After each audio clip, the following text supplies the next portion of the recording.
Larangan penggunaan plastik mulai diterapkan di Universitas Muslim Indonesia saat penerimaan mahasiswa baru di kampus ini. Mahasiswa dilarang menggunakan plastik dalam bentuk apapun seperti kantong plastik, gelas minuman dari plastik, dan pembungkus makanan dari plastik.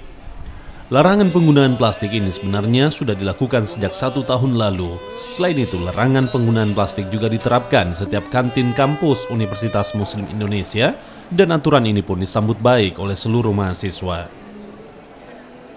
Dan inilah perguruan tinggi yang pertama yang melakukan itu, yang peduli terhadap sampah plastik. Makanya kita katakan, say no plastic to plastic.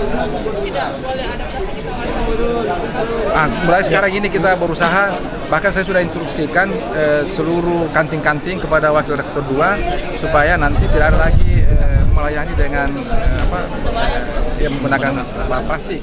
Kurang sampah. Tapi kan biasa dipakai sehari-hari itu. Kalau dilarang di kampus bagaimana? Ada nih itu yang tas apa tuh? Yang disediakan kayak